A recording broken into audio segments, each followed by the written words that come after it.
Whispers in the dust, the maintenance corridors of Outpost Vega 7 were never silent.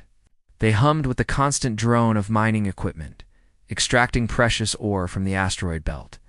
Nessa pressed herself against the cool metal wall, her lavender skin caked with dust, her four-fingered hands trembling. 3 cycles without food or water had left her weak. Her normally luminous eyes dim with exhaustion. She hadn't meant to stow away on the supply shuttle. Her people, the Thalassians, were refugees after their homeworld's destruction.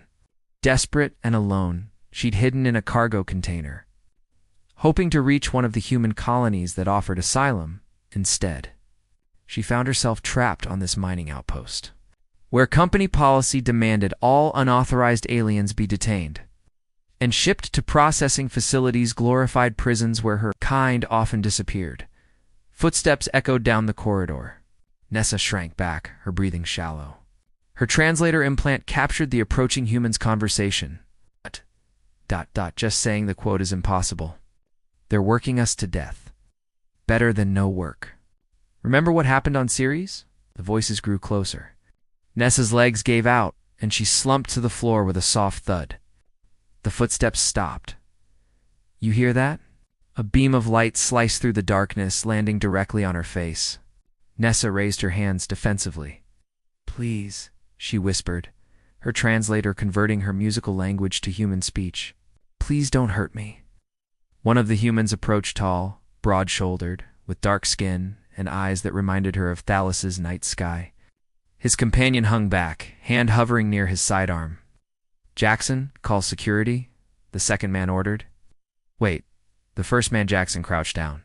His jumpsuit bore the name Duran on a patch above his heart. She's hurt. She's illegal. Company policy? I know the policy. Darren studied Nessa's face, noting her sunken cheeks and cracked lips. She needs medical attention. They'll give her that at processing. No, they won't. Darren's voice hardened. We both know what happens there. His companion shifted uncomfortably. Not our problem. Darren sighed, then gently lifted Nessa into his arms. She weighed surprisingly little, even considering her slender frame. Her body radiated heat, like a Fernessa fever, probably. What are you doing? His companion demanded, taking a maintenance detour. Darren adjusted his hold on Nessa. You never saw us, Garrett. Garrett's mouth tightened. This could cost you your job. Maybe worse. Wouldn't be the first time. Duran turned away, cradling Nessa against his chest. She tensed, uncertain whether to struggle or surrender. Her translator caught his murmured words. It's okay. I've got you. Against her better judgment, Nessa relaxed into his arms. The rhythmic sound of his breathing lulled her, and for the first time in days, she allowed herself to hope. Shelter in the stormed Darren's quarters were Sparza's standard company unit with minimal furnishings. He laid Nessa on his bed, then fetched water and emergency rations. Can you eat human food? He asked, offering a protein bar. Nessa sniffed it cautiously. Some, not all. Her voice was melodic even through the translator. This smells compatible. She devoured the bar in seconds, then gulped down water. Color returned to her skin, shifting from dusty lavender to a deeper violet with subtle bioluminescent patterns. Beautiful, Darren murmured, then flushed when she looked up. Sorry, no need for apology. Nessa's lips curved in what might have been a smile. On Thales, commenting on someone's luminescence is considered polite. Darren sat across from her. Your world, is it gone? Her lights dimmed. Yes.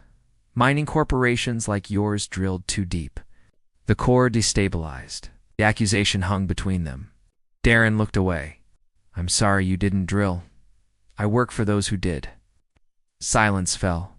Darren busied himself with first aid, cleaning dust from her wounds. Her skin felt like warm silk beneath his fingers. Why help me? Nessa finally asked. Your companion wished to report me. Darren's hand stilled. I've seen what happens at processing centers. No one deserves that. He didn't mention his sister, another engineer who'd helped a refugee and disappeared shortly after. The official report claimed she'd been caught in a mining accident. Darren knew better. I cannot repay you, Nessa said. She touched his hand, sending warmth through his body. On Sally's, all debts must be acknowledged. I am in your debt, Darren Jackson. The way she pronounced his name sent a shiver down his spine. Her forefingers interlaced with his 5 different yet fitting together perfectly. You should rest, he said, pulling away reluctantly. The bed's yours. I'll take the floor. In my culture, offering shelter means sharing space. Her luminescence brightened. The bed is sufficient for 2. Duran swallowed hard. That's not how things work here. Because I am alien? Because you're vulnerable and I won't take advantage. Nessa studied him, her large eyes unblinking. You are unusual for a human, so I've been told. He made a pallet on the floor. Sleep. Tomorrow, we'll figure out what to do. As he lay down, Nessa's voice drifted from the bed.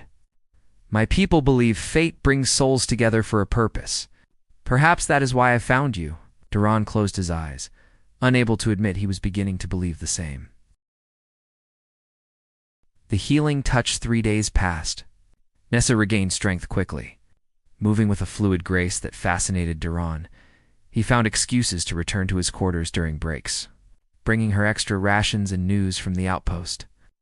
Security's been increased, he reported, sitting beside her on the bed. They're searching for a stowaway. Nessa's luminescence pulsed with anxiety. Me, yes. Someone reported seeing an unauthorized alien. Your friend Garrett. Darren shook his head. He wouldn't. He doesn't approve, but he keeps his word. She moved closer, her warmth radiating through his clothes. How long can we continue this way? Not long, he admitted. Supply shuttle leaves in 2 days. I'm trying to arrange passage for you. For us, she corrected, you cannot stay. They will punish you for helping me. The thought had occurred to him, but hearing her say it made it real. Leaving meant abandoning his career, his life's work.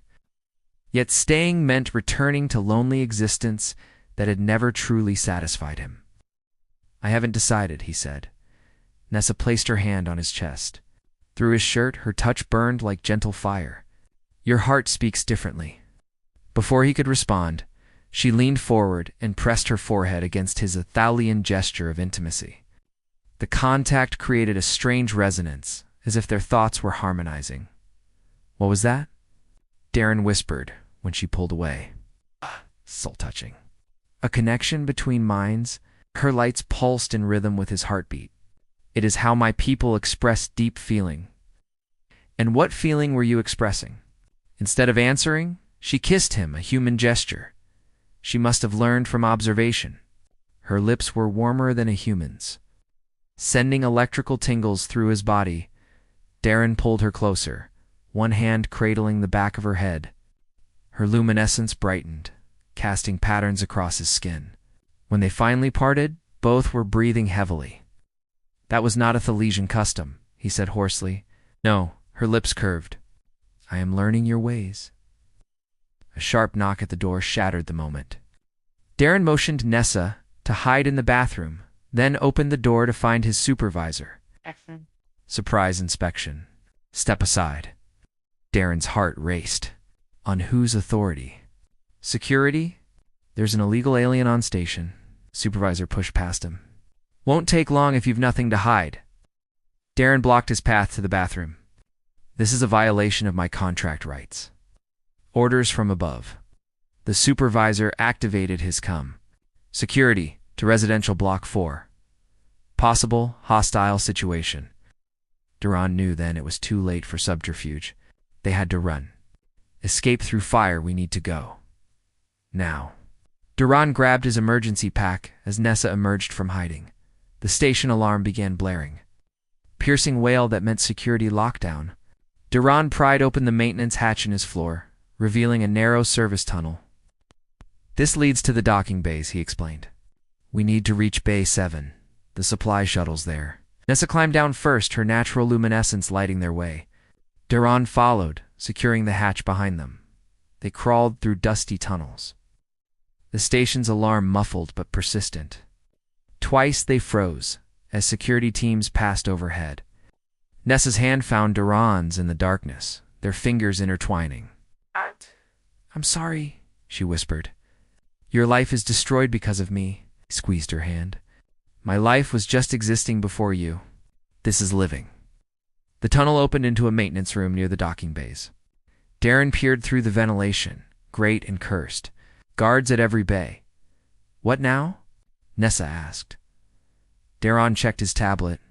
Maintenance spacewalk scheduled in 10 minutes. They'll open the external hatches. We go outside the station? It's our only chance. Bay 7's exterior door will open for the maintenance team. He pulled emergency suits from a locker. These aren't designed for your physiology, but they'll work for a short exposure. As they donned the suits, alarms changed. Tone security was closing in. Duran sealed Nessa's helmet, then his own, just as the door burst open. Exterior hatch opening. Darren shouted, hitting the emergency release. The vacuum of space pulled them out before the security team could react. Using suit thrusters, they navigated along the station's hull toward Bay 7. Below them stretched the infinite darkness, punctuated by distant stars. Nessa's voice came through his cum. It's beautiful. Darren glanced at her. Through her faceplate, her eyes reflected starlight. Yes, it is. Eh?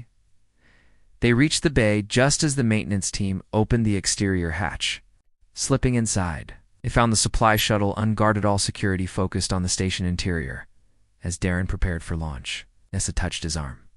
Last chance to reconsider. Your world is here. He looked at her, this alien woman who had changed everything in less than a week. No, he said. My world is with you now. The shuttle engines roared to life. New Horizons, the refugee outpost orbiting Proxima Centauri, was nothing like the sterile mining station. Converted from an abandoned research facility, it bustled with life humans and aliens working together without corporate oversight. Darren watched Nessa reunite with her people, her luminescence pulsing with joy as she spoke in her native tongue. The melodic sounds washed over him, beautiful even without translation. They welcome you, she told him later, as they stood on an observation deck overlooking the gas giant below. Few humans choose to live among us. Few humans have good reason to, he replied. Taking her hand, their new quarters were small but private, with a viewport showing the swirling storms of Proxima Centauri b. At night, the planet's glow cast their room in soft blue light. Nessa asked as they lay together. Leaving everything behind? Darren traced the luminescent patterns on her skin. I left nothing that matters. Their life settled into a rhythm. Darren's engineering skills proved valuable to the outpost, while Nessa worked as a cultural liaison for new refugees. Their differences, biological, cultural, historical, created occasional challenges, but never barriers. On the anniversary of their escape, Nessa led Darren to the outpost's garden. Thalesian plants grew alongside Earth varieties, creating an otherworldly landscape. My people have a ritual, she explained, for binding souls who choose each other. She knelt before a pool of bioluminescent water, inviting him to join her. Their reflections rippled as she spoke words his translator didn't convert, sacred phrases, meant to remain in her language. She took his hands, pressing her palms against his. On Thales, we believed souls recognize each other across lifetimes, across species, across the void between stars. I believe my soul recognized yours that day in the dust. Darren's throat tightened. I'm not sure I believed in souls until I met you, and now. Now I believe some connections transcend explanation. He leaned forward, touching his forehead to hers in the Thalesian gesture of intimacy. The soul touch was stronger this time, a resonance that seemed to vibrate through his entire being. When they kissed, her luminescence enveloped them both. Later, watching the stars from their bed, Darren marveled at the journey that had brought them here, from a chance encounter in a dusty corridor to a life among the stars. What are you thinking? Nessa asked, her head resting on his chest. That sometimes the greatest adventures begin with the smallest acts of kindness. She smiled, her luminescence pulsing with the rhythm of his heart. And sometimes when you lift someone who has fallen, you find you've been lifted as well. Outside, the universe continued its eternal dance. Inside, two beings from different worlds had found a new one together.